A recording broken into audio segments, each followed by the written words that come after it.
I had a coworker that came and got me out of my classroom, and she said, "Oh, they want you in the guidance department." And I went in, and there stands 2 police officers. And I knew immediately. I think my first words were, "He's dead, isn't he?"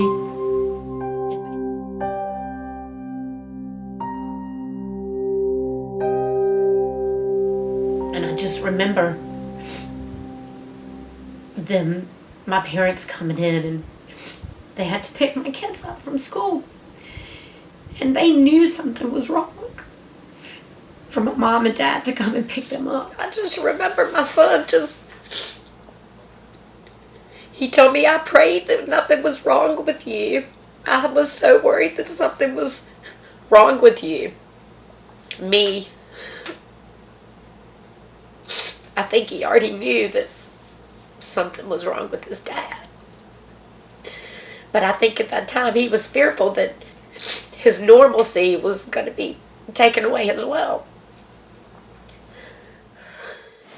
Well, I think addiction is a pretty complicated issue.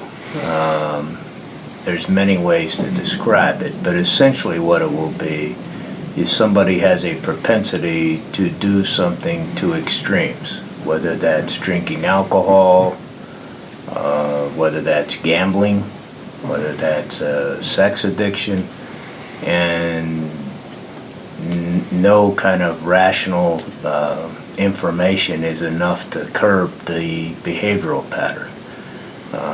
A person could go, 6 months, not have a drink, for example, but when they drink, they will drink to extremes. You might not gamble for a year. Then you go out and gamble and you're going to spend a whole large amount of money. You also have to look for other things too, because it's not quite as simple as that. In many, many cases, when you have addictions, you also have other things. So you have to rule out that any of those other things are playing the predominant role in what's leading to the alcohol addiction or any other addiction for that matter. But essentially it's somebody that will engage in an activity that has negative consequences, and they do it to extremes. And it has all the repercussions associated with it. The behavioral patterns, the family difficulties, the work losses, that usually all contribute to the problem. Well, it was gradual. I always knew these things, and it continued to be gradual, but I saw the severity of it. He had a party for me for, I can't remember if it was my 35th or my 40th. It must have been my 40th birthday, because that is really when I took notice that we had a problem. And I say we because it's my family. But he had planned this trip, and we went to the lake.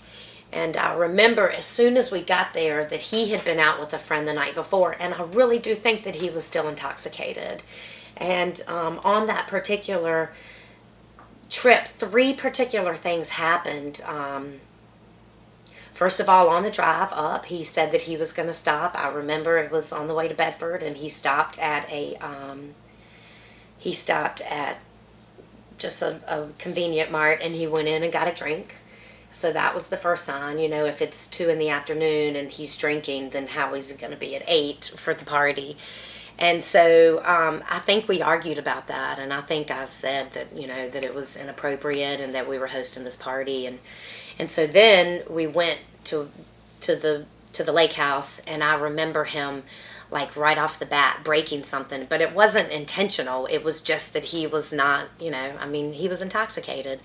And then he left and went to the grocery store and had an accident in the parking lot. And he could have gotten a DUI right then and there. I do not know how he talked himself out of it. I can't exactly remember the situation, but when he came home and told me, I was like, well, obviously he left to go and get more alcohol. And, that was just, that right there, I knew that something was wrong. And even before the party really even got started, I could just see the decline of him. And he ended up, we had all these couples that were spending the night, and he ended up like going and passing out, and then wanted to bring me, come on, it's time for bed, but we have all these people here.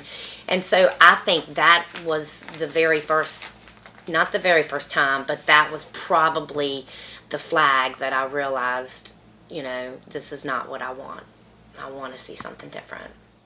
I don't think that he thought that his problems were as big as they were and as big as they grew into, because at the end, it was very, very bad. And I do think that he wanted to get help, but I just think that drinking had been such a part of his life from such a young age that it was just like part of life, part of life. Just maybe he felt like he needed to have that's what was expected. That was the next step, to continue on. But I do think he was self-aware. But I don't think that he was physically strong enough to make those changes. I don't think that it snuck up on him. I think he was always a drinker. I do think that he was looking for a quick fix, and I think that he was looking for a way to help salvage a relationship. I remember great times, and I try to make it a point for my sons to reflect upon the good times that they remember. But there were lots of bad times, and so when you ask me, tell me about the good times, I really have to stop and think. But BJ, as I've said before, was a loving, charismatic man, great sense of humor, very charming, excellent salesman, and very dedicated to his work and to his sons. And so, those were good times. But the bad times are still so fresh, even though it's been almost 5 years since he's passed, that I often wonder, I was just thinking the other day about a situation where I can't remember what happened, but I don't know if it was that he promised he wouldn't drink or if it was just something that happened. And I remember an argument breaking up, and it involved our kids. And because I was going to leave and I was going to take the kids from the situation. And I remember the desperation from him because he did not want us to leave. And I think back, did I abandon him? Should I have stayed? Should I have left? And I remember he was holding on to my youngest child, and my youngest child was very scared because it was loud and just not a good environment. And I remember my oldest child just sort of like trying to get my youngest child away from him, and it just being a bad situation all the way around. And I was just thinking about that yesterday and praying that my youngest does not have that memory. It's just a hard memory and a horrible thing for him to have to I just hope he doesn't remember that. My oldest child, he was in the 6th grade, so he saw these things. He saw these things. My youngest child was in the 3rd grade at the time, and he didn't understand. He just had this unconditional love for his dad.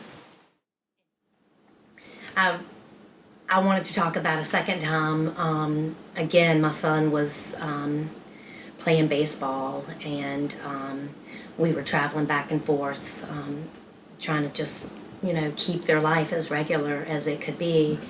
and we were on the baseball field, and BJ wanted to be such a part of their lives, and we were at this game, and he showed up, and he had gone and gotten a baseball mitt, and he wanted to be such a part of it. And I remember him just sort of standing on the outskirts and wanting to be included, but unfortunately he was very intoxicated, and time and place, and I remember a family sitting close to me, and they didn't know who I was, but they were focused on BJ and his state of mind, and I remember the girl looking at her dad and saying, "Look at that drunk guy," and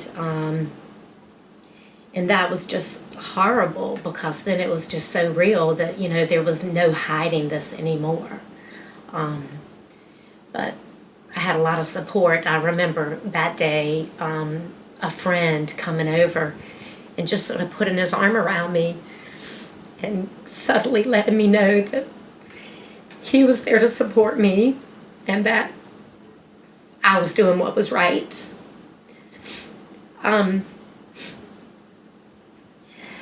To me, what I deal with now, even though BJ's been gone almost 5 years, to me it's the guilt of me saying, okay, this is enough.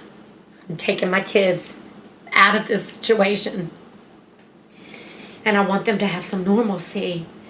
And so that is what BJ focused on. He focused on, if you would just stay with me, then I can overcome this. If you wouldn't leave me, if you would come back home, then we can make this work. And I remember trying that numerous times, and it just didn't work. And so that is something that I live with every day, is what if I had given him a second chance? What if I had not broken our family up? Where would we be today? What would be the situation? How would our lives be? Would he still be showing up at functions intoxicated, causing stress to my kids, and wanting them to again try to shelter that life and not be a part of it?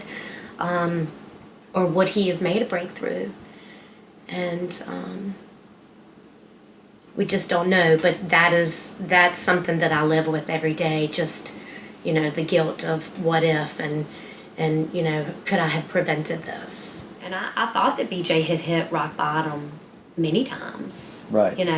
Losing a job from a company that you're part owner of. I mean, I would think that would be a sure sign, but I think that he had, with his addiction, I think that he had already started to sever ties from his company anyway, and I think that was just, another transition over to closing shop and, just living in this world. Right, and you're talking about the horrible parts of addiction on both sides of it. For the addict and for the family and friends, it's a mess. It's terrible. So it is, and it does affect so many people. I mean, I remember at his funeral, just so many people, and all these people wanting, having these awesome memories of BJ, just this bundle of energy, and the life of the party, and right on cue with his quirky remarks, and really a good sense of style, and I think that the people had gotten to this point where they had to also sever their ties in hopes that he would get back on the path. right. If I had to define him, I would think about his accomplishments in life.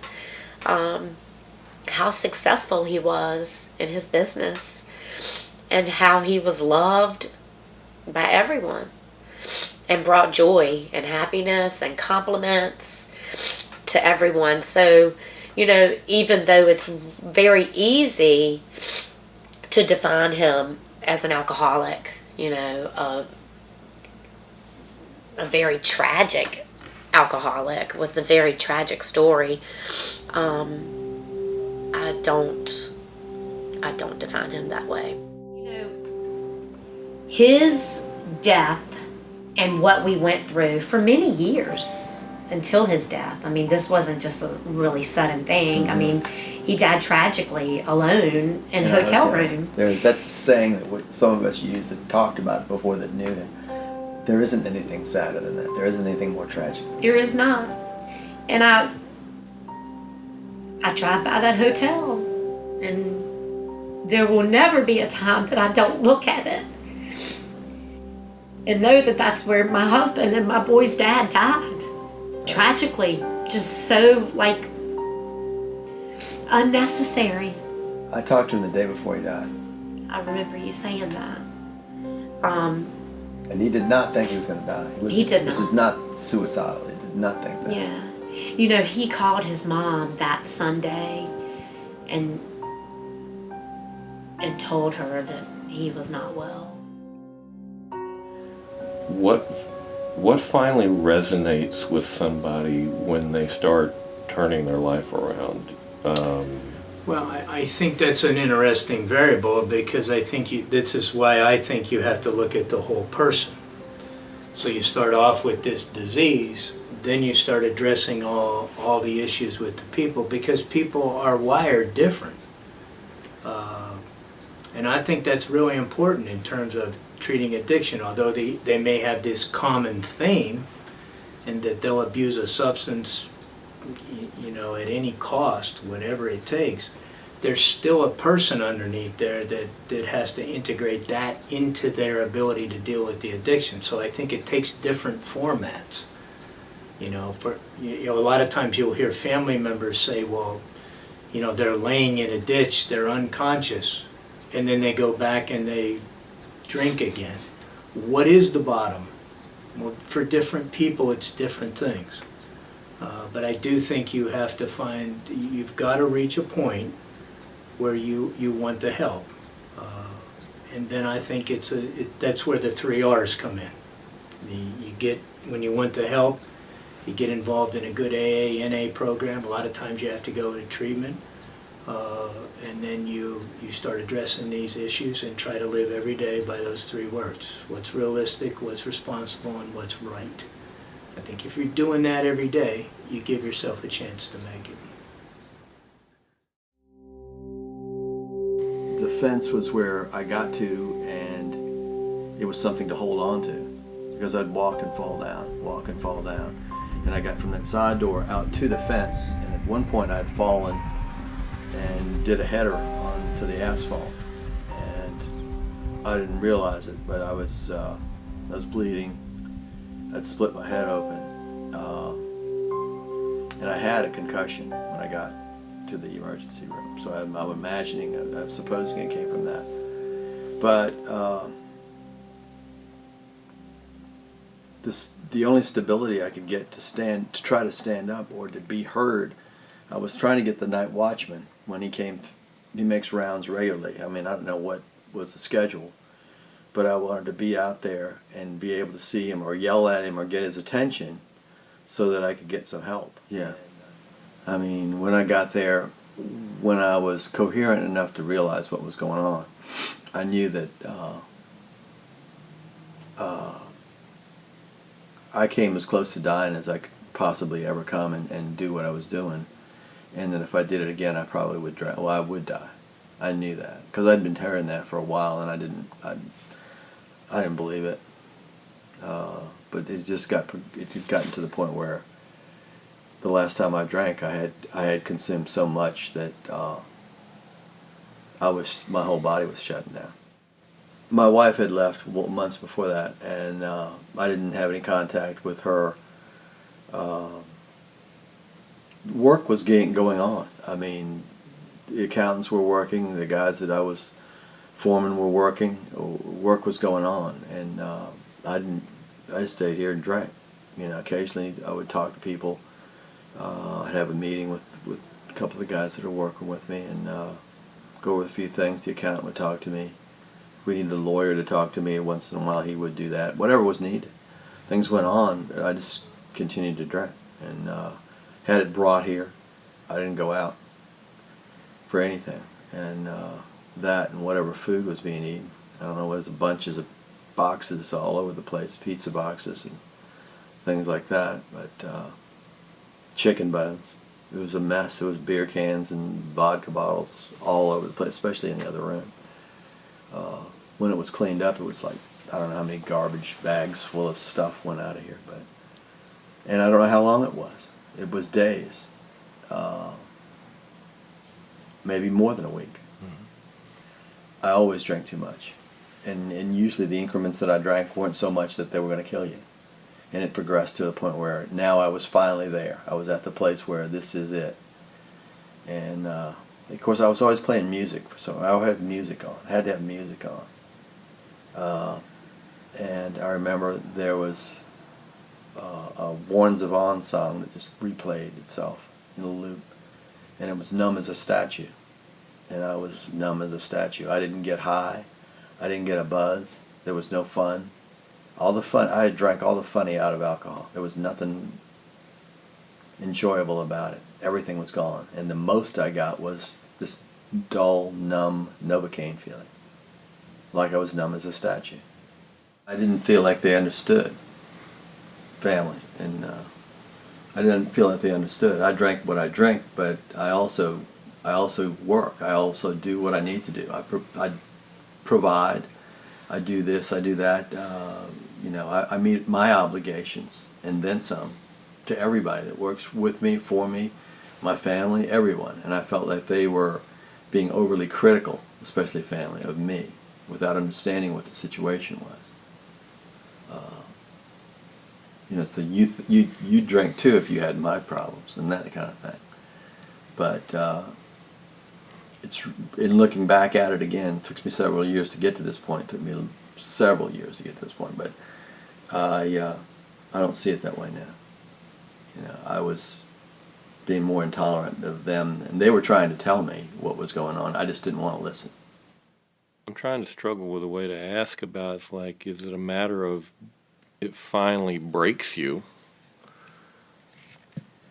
but which you could definitely say, it's like from your experience, it's like, okay, that experience by the fence, that broke you. That made you turn it around.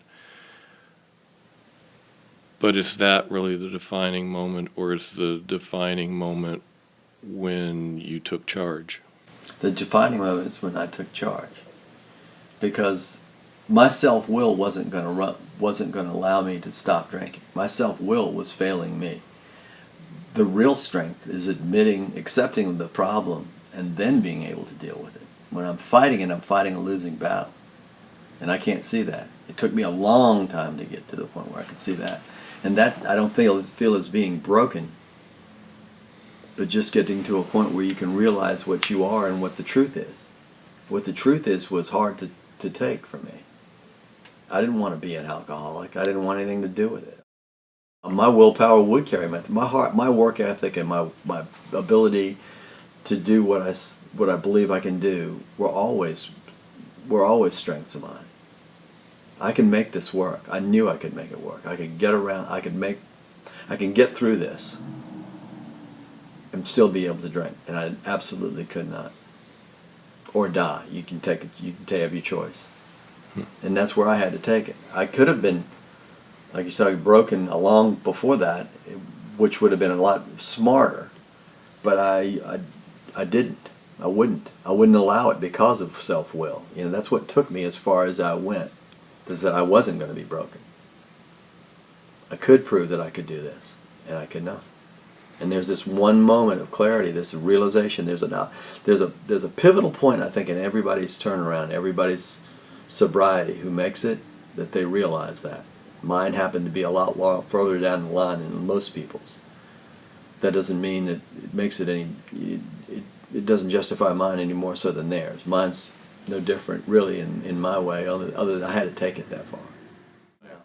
As I progressed and drank more, in order to hold everything together, I'd hide it. so that my wife or whoever, principally my wife, because at home she would see what I was drinking. Say before we went somewhere, went out to dinner, went to see friends, went to a cookout, did anything with other people, I'd always be drinking, and she might have a drink or two, very little of anything, but I would be drinking, and if I'd have a decoy drink that was out, like I'm just having a little bit of this and this little bourbon or whatever, and I'd drink minis that I'd hidden all over the place. In the wintertime, I'd have them in socks. I could walk around like, have 2 pints walking around with them, shots, and go through those in a period of time. Sometimes people would wonder, how did he get so drunk so fast? And that was the reason. But there was my obvious drink, too obvious, maybe, and there was the drinks that I was having in addition to, and nobody knew what that was except me. So there's a certain amount of shame, and you know you're hiding, you know you're lying, you know you're not telling the truth, and it's not a fun thing to do. I didn't like that. I didn't like myself for doing it, you know. But it becomes a time where I've said this before, and I think it's a Chuck Palahniuk line in Fight Club. I was a tourist in my own existence. You know, I was watching it all go by. I was going to do great things. I could do this, I could do that, but I wasn't doing squat. I was drunk. And I knew I was capable of more than that. And if you were an alcoholic, you couldn't do what I did, because I'd run marathons. I would train and I did a lot. I did marathons and triathlons. I worked out regularly. I continued to do that even when I was drinking. You know, I remember a time I drank, I had a few shots one morning, and I drank a lot of water, so I figured that'd be okay. That fixes that. And I was going for a long run. I went out to run, and it was an early morning in the summertime. But as the sun got up, it got hot and humid. And somewhere along the line, I was out in the field, and I just passed out. And I woke back up, and I was dehydrated. I need to drink more water. It had nothing to do with alcohol. I never considered alcohol as a problem. You know, I was in complete denial about it and about the way I used it. And it's a miracle that I lived through a lot of the stuff that I did just on an ordinary basis, on a regular day-to-day basis, because and I also ignored the fact that I was having seizures before I ever started having what I thought were seizures. I thought they were muscle spasms. You know, and then you just twitch, all of a sudden you're going into something and your body seizes up. I would do that at night a lot. I didn't know what they were. I never tell the doctor that. I never told the doctor the truth about anything. But I was fanatical about what I ate and what I did and my health. So that when I had my physical every year, I'd almost train for the physical. You know, watch what I ate, get my weight right, and so on and so forth. As long as I had a green light, my liver counts were all good. Good to go for another year. And I've still got all those lab reports. I got boxes of them that I kept to see if there was great, and there wasn't. You know, my lab work stayed pretty good, or always good, really consistently through the end to the end. And then you could see that the last month or so there was a huge spike in my liver counts and things of that nature. But by that time, everything had begun to fall apart anyway. But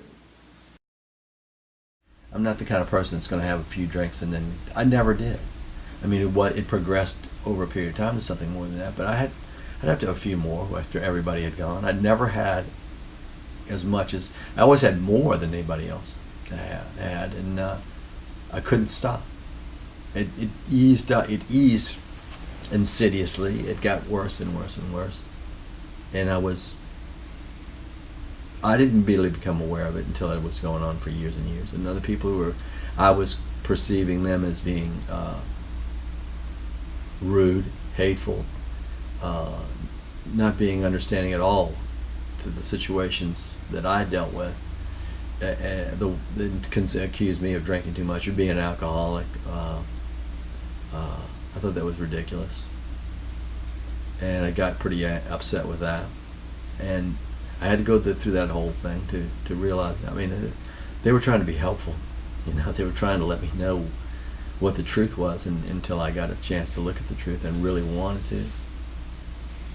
I stayed that way. My wife left as she came home one Sunday. She's going to see her sister in Northern Virginia. And I was downstairs at the townhouse we had watching a ball game, drinking a beer. And she came in and she just started crying and just sobbing. And she was packing stuff and moving things. And I said, what's going on? She said, I'm moving. I'm going to stay with my mother, whoever, until I had to go back. She said, I'll even go back to my sister's house if I have to, but I'm not going to stay here. I can't. I love you and I'll always love you, but I can't watch you kill yourself. If addiction is so common, is it normal? Well, my immediate response is, who cares? You know, if you have bipolar depression because it's so common, do we just normalize that? I mean, I don't think it really matters. I think what matters is what you do with it. I think we live in a society that may foster more of this than maybe in the past. But that's why I think the treatment has to include all the variables that are there. But I think if you look at the first step to AA, it's, you know, you admit who you are and say, I have a problem.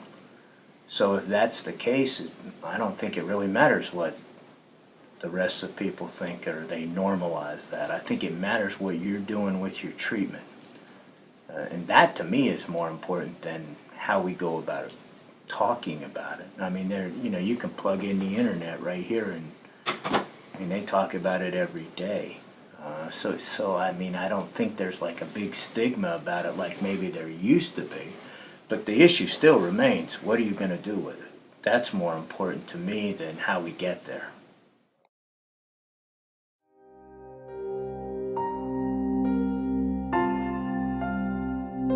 As a result of this disease, my life is completely different, changed forever, whether I wanted to change it or not.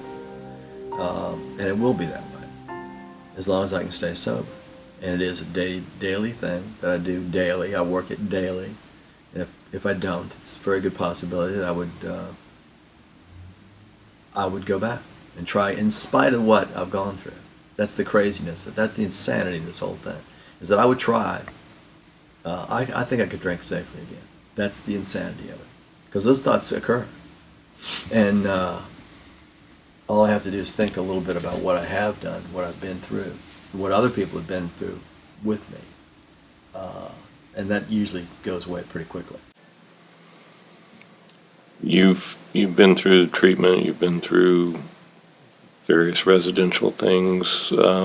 How's your story compare to others?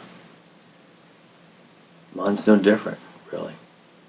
I mean, I did do one thing differently when I was getting ready to leave treatment after about 28 days, and they said, you need to go to they didn't call it a halfway house, a recovery house, to stay when you get out, because you're a chronic relapser, and what you need to do is be in an environment where there are other people around you. And I went, I said I would do anything that was told to stay sober. And I said I wouldn't do that, and they reminded me again that I had made this comment that I would do anything. So I agreed to go over there, and I met with the manager of the house, who's a really nice guy. I liked the guy. His name was Tony Maitland. And it was Roads to Recovery, and I went there, and I stayed. And I stayed, it's pretty more normal now, but I stayed like a year and a half, because it was working, and I knew it was working. I knew it was working after 30 days. And it is the camaraderie, the group there. No matter who you are, I don't care what your economic status is, your religion is, your race is. Everybody's got something in common there, and it's an addiction. Whether it's drugs or alcohol, it doesn't matter. It's you're an addict, and we all have the same family problems, work problems. Usually, I owned a business that sustained this, and that's only because of other people that I had. And I also had a driver's license, which was like gold, because very few people did, and I could take people around. I'd take them. You had to go to meetings, AA meetings, And I decided to go in the morning early because it was more convenient for a work schedule. And there was always guys who would ride with me. And I had a Jeep then, and it was like one of these cars you see in Ringling Brothers when we pulled up. It guys just stuffed in there and getting out of the back, and from out of the sides, you never knew how many people were going to be in there. But it became something that was enjoyable, and there wasn't a hell of a lot of enjoyment going on at that time. The happy is in the realization that you're sober today, that you're able to go through these things sober, that you don't have to go drink because of any single event. I could drink over anything. I could justify drinking for any reason. And I don't do that now, and I don't need to. There's a freedom to that. There's a liberation to that. You live free of that. And when you live free of that, you really do, maybe for the first time since you were a kid, live a life that you want to live. Tell me about knowing BJ. He and I started about the same time. I met him on a Saturday, the Saturday 7 o'clock meeting over here on Boston Avenue. And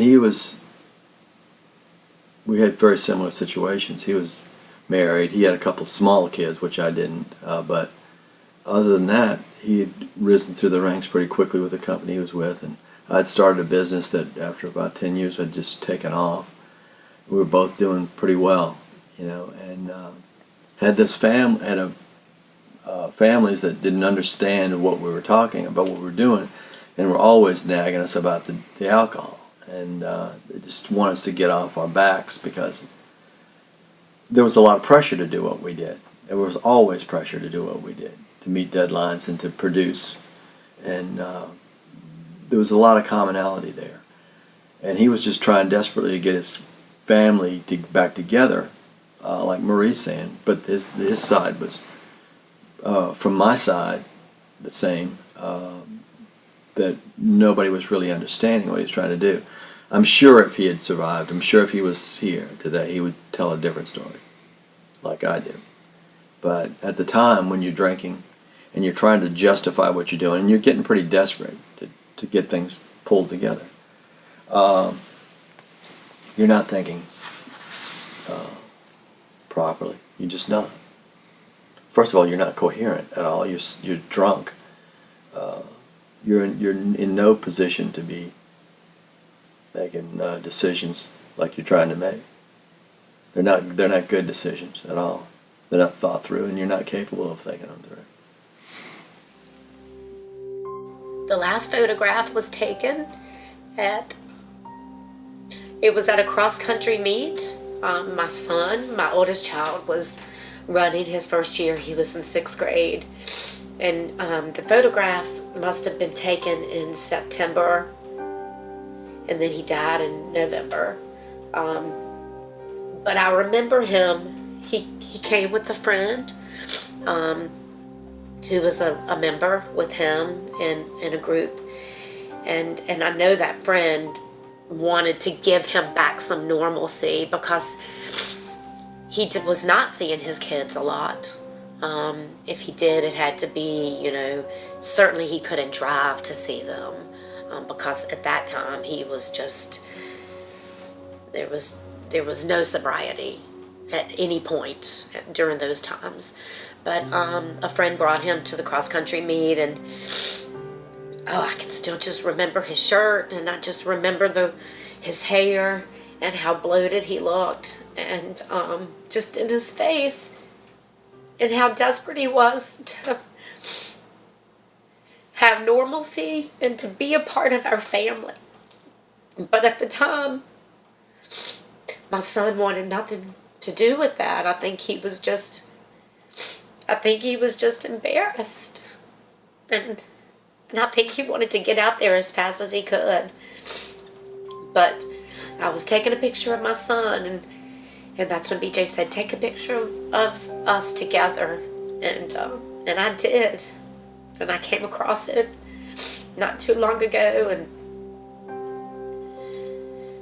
wanted to delete it because it is not a good picture.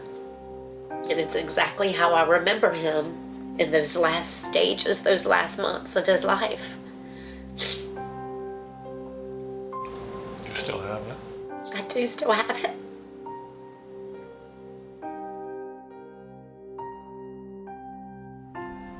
Ernest Hemingway wrote in A Farewell to Arms that the world breaks everyone, or it kills them. But those that survive can become stronger at the broken places, and I believe that.